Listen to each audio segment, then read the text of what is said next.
우리 다 같이 사도신경으로 우리의 신앙을 고백하겠습니다. 전능하사 천지를 만드신 하나님 아버지를 내가 믿사오며 그 외아들 우리 주 예수 그리스도를 믿사오니 이는 성령으로 잉태하사 동정녀 마리아에게 나시고 본디오 빌라도에게 고난을 받으사 십자가에 못 박혀 죽으시고 장사한 지 사흘 만에 죽은 자 가운데서 다시 살아나시며 하늘에 오르사 전능하신 하나님 우편에 앉아 계시다가 저리로서 산 자와 죽은 자를 심판하러 오시리라. 성령을 믿사오며 거룩한 공예와 성도가 서로 교통하는 것과 죄를 사하여 주시는 것과 몸이 다시 사는 것과 영원히 사는 것을 믿사옵나이다. 아멘. 우리 찬송가 179장입니다. 주 예수의 강림이 가까우니 179장 찬양드리겠습니다.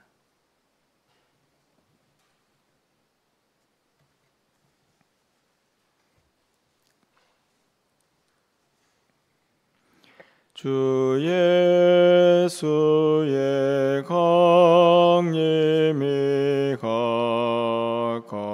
가까우니 저 천국을 얻을 자 회개하라. 주 성령도 너희를 부르시고 무천사도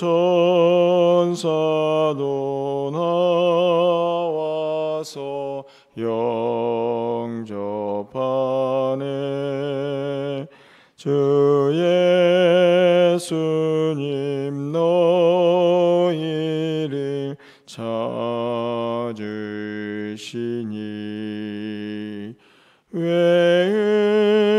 의심을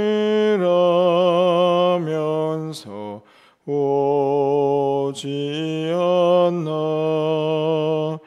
온 세상 죄 담당한 어린 양인 죄 많은 자 불러서 구원하네. 이 세상이 즐기는 재물로는 내 근심과 고초를 못 면하리. 또 숨질 때 위로를 못 얻으며 저 천국에 갈 길도 못 찾으리. 내 아버지 주시는 생명양식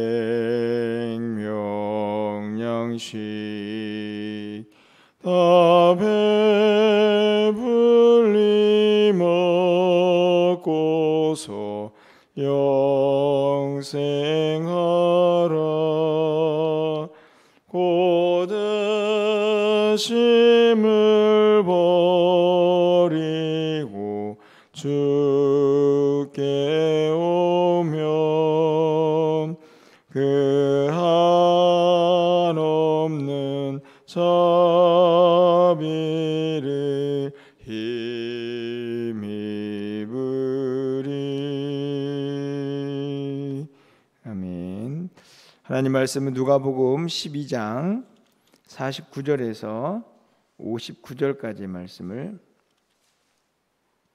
교독하겠습니다. 신약성경 116쪽입니다.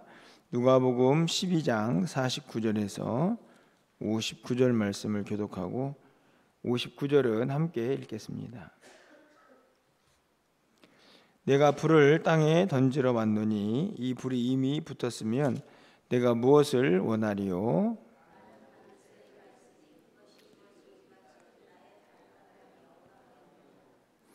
내가 세상에 화평을 주려고 온 줄로 아느냐? 내가 너희에게 이르노니 아니라 도리어 분쟁하게 하려 함이로라.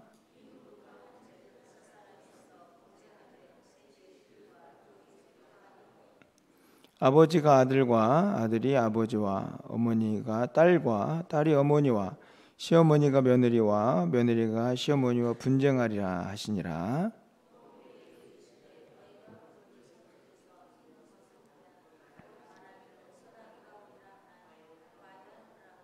남풍이 부는 것을 보면 말하기를 심히 더우리라 하나니 과연 그러하니라.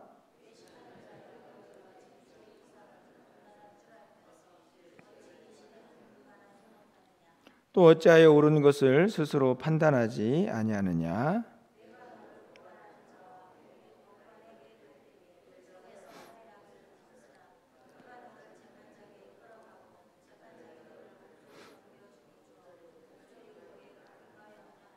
(59절입니다) 내게 이르노니 한 푼이라도 남김이 없이 갚지 아니하고서는 결코 거기서 나오지 못하리라 하시니라. 아멘. 어제는 우리가 마지막 때에 다시 오실 주님을 어떻게 기다려야 하는가 하는 것에 대해서 우리가 함께 말씀을 살펴보았습니다. 오늘도 내용이 좀 다른 것처럼 보이긴 하지만 그 가운데에서도 같은 맥락에서 우리가 또 이 마지막 때를 어떻게 또 기다리고 또 이 시대를 또 분별해야 하는가 하는 것을 분명히 잘 드러내고 있다 하는 생각이 듭니다. 세상이 이제 마지막 때가 되면 될수록 분명한 특징이 하나 있다고 하면 제가 보기에는 어수선합니다 이런 생각이 듭니다. 쉽게 말하면 뭐가 옳은지 뭐가 그른지 조금 더 영적으로 말한다면 이 하나님의 뜻이 어디에 있는가를 구분하기가 점점 더 복잡해지는 건 아닌가 하는 생각을 갖습니다. 뭐 그 이유는 다른 데 있지 않고 자기가 옳다고 주장하는 사람들이 뭐 영적이든 뭐 육적이든 더 많아지기 때문이 아닌가 생각이 드는데요. 여러분 어떠십니까? 이 세상이 참 어수선하고 이제 그 가운데에서 뭔가 좀 제대로 하나님의 뜻을 분별하면서 살아가는 것이 결코 쉽지 않은데 안타깝지만 마지막 때를 향해서 가면 갈수록 그런 현상은 더 심해질 것이다 하는 생각을 갖게 됩니다. 오늘 본문에 보면요, 가장 먼저 이제 전반부에 예수님께서 이 땅에 왜 오셨는가 이런 말씀이 기록되어 있습니다. 굉장히 중요한 문제인데 두 가지로 이제 기록이 되어 있습니다. 하나는 불이고 하나는 분쟁입니다. 우리가 보통 예수님께서 이 땅에 오신 이유는 죄인들을 구원하시기 위해서 오셨다. 이렇게 이제 일반적으로 생각을 하는데요. 맞는 이야기죠. 하지만 어떻게 보면 그것은 이제 사랑의 측면이라고 할 수 있고, 예수님께서 이 땅에 오신 이유는 택한 자들을 구원하시기도 하지만 공의의 하나님으로 이 땅의 악을 심판하시기도 하시기 위함입니다. 그렇기 때문에 선과 악은 항상 공존하고 이것들이 충돌을 일으키면서 세상은 더 어수선해지는 것이죠. 이제 예수님께서 다시 오시면 이제 이것을 분명하게 구분하실 거기 때문에 예수님께서 오신 이유를 오늘 성경에서는 공의적인 측면에서 불, 분쟁 이런 단어를 사용을 합니다. 여러분 49절 말씀을 보면 내가 불을 땅에 던지러 왔다. 굉장히 무서운 말이지만 여기서 불은 심판의 불을 의미합니다. 51절 말씀을 보면 내가 세상에 화평을 주러 온 줄로 아느냐? 내가 너에게 이르노니 아니라 도리어 분쟁하게 하려 함이라. 이런 말씀을 보면은 아니 예수님께서 평강의 왕이시고 아가페 예수님이신데 무슨 분쟁이고 불이냐 이렇게 생각할 수 있지만 아까도 말씀을 드린 것처럼 이 선악이 분명한 이 세상 가운데에서 선한 자들은 이제 구원하셔야 하고 악한 자들은 심판하셔야 하기 때문에 예수님의 사랑이라는 그 측면에는 함께 공의가 존재하는데 그 공의가 불과 분쟁으로 그렇게 이어지고 있는 것을 볼 수가 있습니다. 결국은 악한 자들을 심판하시는 것이죠. 여러분, 우리가 누가복음 12장을 읽고 있는데 앞에 있는 5절 말씀을 좀 가서 보시면요, 마땅히 두려워할 자를 내가 두려워하라 이렇게 말씀을 하시면서 죽인 후에 또한 지옥에 던져놓는 권세 있는 이렇게 되어 있죠. 이거는 죽은 후에 지옥에 던져놓는다, 이건 심판이지 않습니까? 결국 하나님도 이 마지막 때에 분명한 심판의 하나님으로 그렇게 묘사가 되고 있는 것을 볼 수 있습니다. 예수님께서 이 땅에 오신 이유도 다르지 않다 하는 것이죠. 결국 복음 그리고 예수님께서 이 땅에 오신 이유는 그 안에 심판과 또 공의를 행하시는 예수님의 모습이 분명히 있다 하는 것을 우리가 다시 한번 깨닫게 됩니다. 그러면서 바로 이어지는 말씀이 이 시대를 분간해라 이런 말씀인데요, 우리가 54절부터 이렇게 말씀을 보면 이 시대를 어떻게 분간해야 하는가 하면서 예수님께서 안타까워하시는 모습이 기록이 되어 있습니다. 사람들이 이 세상에 이 날씨를 판단하고 또 경험으로 그것을 이해하는 그런 일들은 참 잘하는데 이 시대가 어떤 시대인가를 분간하는 것은 잘 못한다 하는 안타까움인데요, 55절 말씀을 보면요, 남풍이 부는 것을 보면 말하기를 심히 더우리라 하나니 과연 그러하다. 그렇죠? 남풍이 분다, 이제 오늘 덥겠구나, 뭐 이렇게 경험치로 쉽게 이제 일기예보를 하는 것입니다.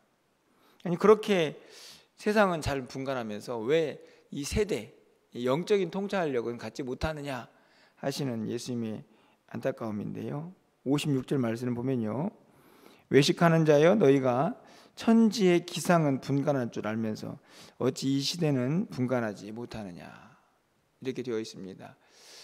이 시대를 아까 말씀을 드렸지만 궁극적으로는 이 시대가 지금 어디를 향해 가고 있는가, 이 시대는 왜 이렇게 어지러운가, 이런 여러 가지 것들을 이제 영적으로 분간해낼 수 있는 힘이 있어야 한다 하는 것인데요,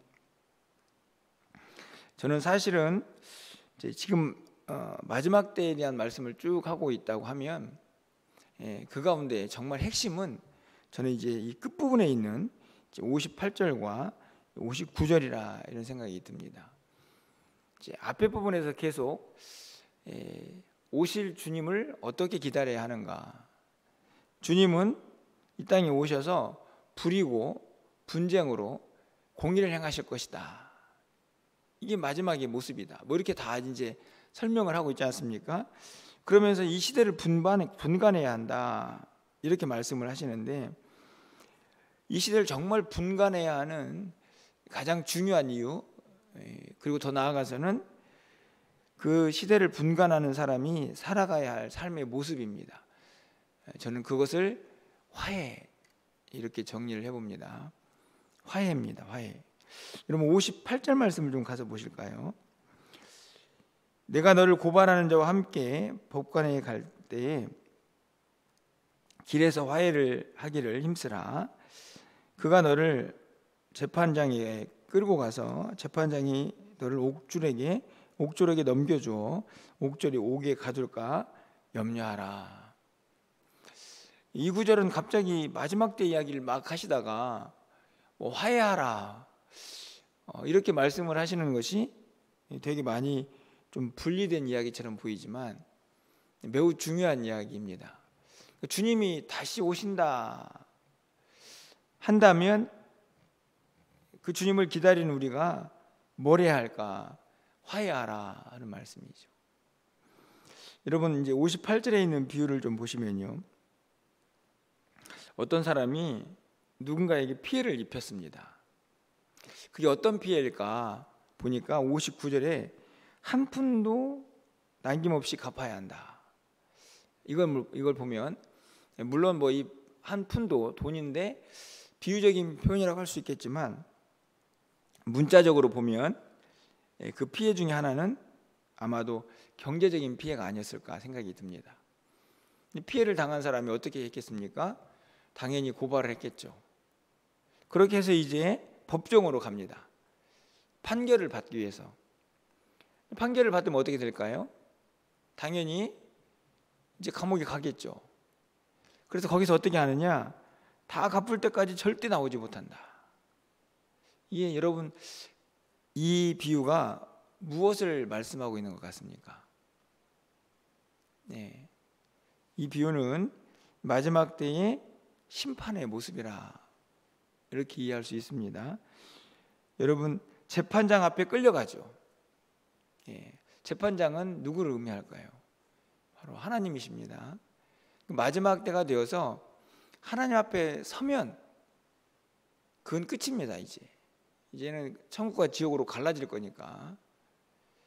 중요한 것은 가는 길에서 화해를 해야 합니다. 여러분 58절을 다시 한번 보실까요? 내가 너를 고발하는 자와 함께 법관에게 갈 때에 길에서 화해하기를 힘쓰라. 이게 무슨 길인가요? 재판장 앞에 가는 길입니다. 이해 가시죠? 쉽게 말하면 마지막 때 하나님의 심판대 앞에 서기 전에 지금 그 길을 가고 있거든요. 우리가 그때 꼭 해야 할 게 뭐냐?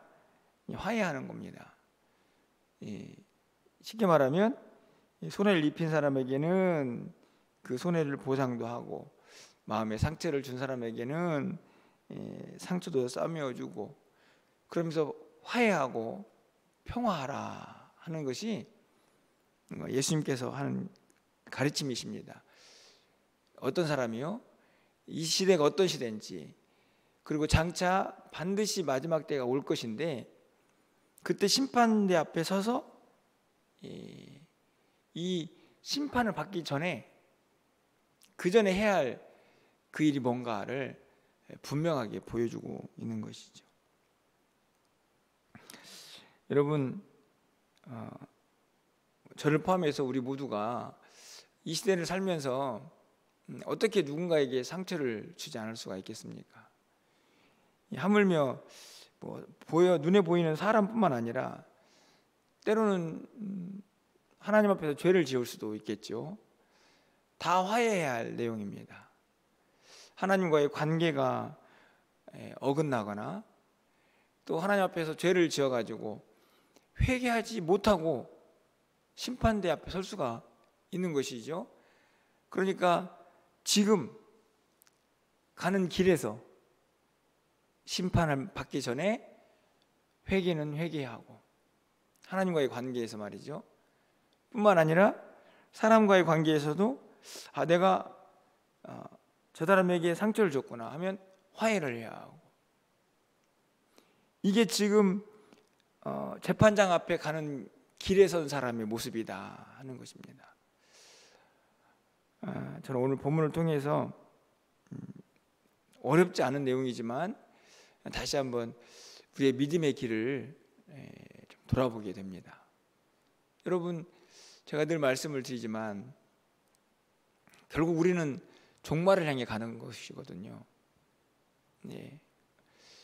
개인적으로 죽음이라는 종말을 향해 가든지 아니면은 예수님께서 다시 오실 그 우주적인 종말을 향해서 가든지 그리고 그렇지 않습니까? 왜냐하면 우리는 언젠가는 끝이 있다.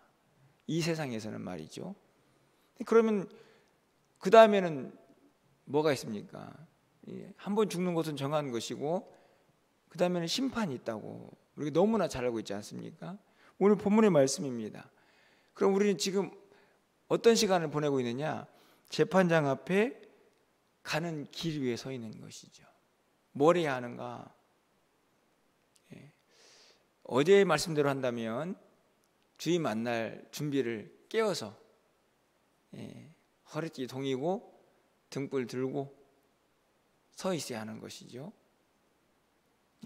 그것을 했던 우리 개인적인 모습이라고 하면 이제 관계적인 측면에서는 당연히 화해하면서 평화를 이루며 살아가야 합니다. 옆에 있는 사람도 마찬가지지만 또 더 궁극적으로는 하나님과의 관계에서 혹시 하나님 앞에서 불순종하거나 죄를 짓고 있는 것은 아닌가 하는 그 모습까지도 이 길을 가는 사람에게 반드시 필요한 모습이라 하는 것이죠. 그 이유는 다른 데 있지 않습니다. 언제 재판장 앞에 설지 아무도 모르기 때문이죠. 여러분, 오늘도요, 어제도 말씀을 드렸지만 우리에게 주어진 이 한날, 이 한날을 어떻게 해석하느냐는 사실은 매우 다양한 것 같습니다.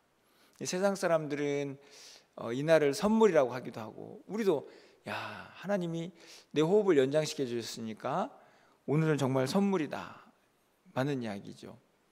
하지만 또 이것을 영적으로 해석해 보면 주님 앞에 가는, 주님 앞에 서는 그날 중에서 하루가 이제 줄어드는 날입니다.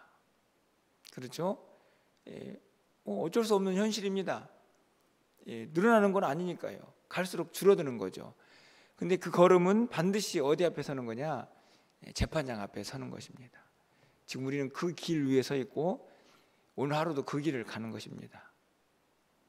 바라기는 이 길에 늘 평안이 넘쳐나기를 바라는데, 그러기 위해서는 화해가 있어야 합니다. 하나님과의 관계에서는 회개가 있어야 하고, 또 사람들과의 관계에서는 화해하는 마음, 서로의 상처를 싸매고 또 용서를 구할 것은 용서를 구하고, 그렇게 하루하루를 살아가는 것이 이 재판장 앞에 서는 그날을 준비하고 그 길을 가는 사람의 모습이라는 것을 우리 모두가 잊지 않는 한날이 되었으면 좋겠습니다. 여러분 가정에도 마찬가지입니다. 여러분 가정에서도 사실은 화해가 필요할 수도 있습니다. 그것은 멀리 있는 사람에게만 해당되는 것이 아닙니다.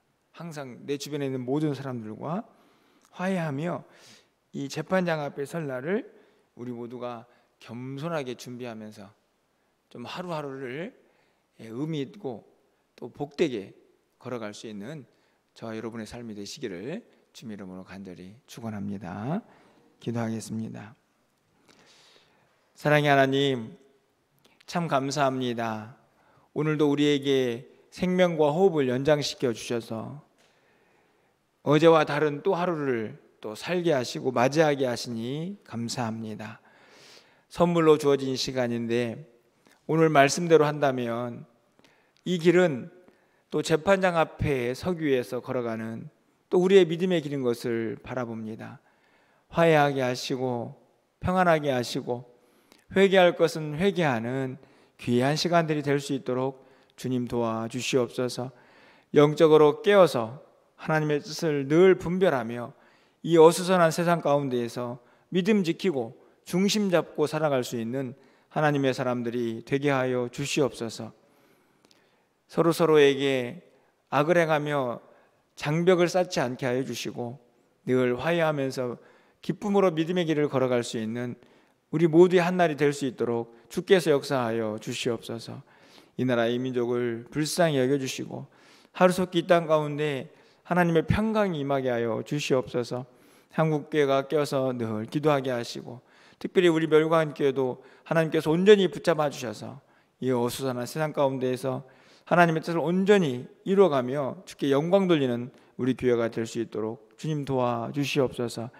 날씨가 봄인데도 불구하고 날씨가 쌀쌀한 가운데 있습니다. 사랑하는 성도들의 건강도 지켜주셔서 주의 전을 오가며 예배하는데 부족함이 없도록 인도하시고 지난주부터 시작된 목장 가운데에도 하나님께서 은혜를 더하여 주셔서 모든 목장이 주의 말씀 안에서 샘을 얻을 수 있도록 주님 도와주시옵소서. 오늘 저녁에 있을 수요예배 가운데도 함께 하시고 또 복음을 전하는 일 가운데도 함께 하셔서 하나님의 영광이 가득하게 하여 주시옵소서. 오늘도 우리의 기도를 들응답하시고 하늘문을 활짝 열어주시기를 간절히 소망하옵고 예수 그리스도의 이름으로 기도합나이다. 아멘.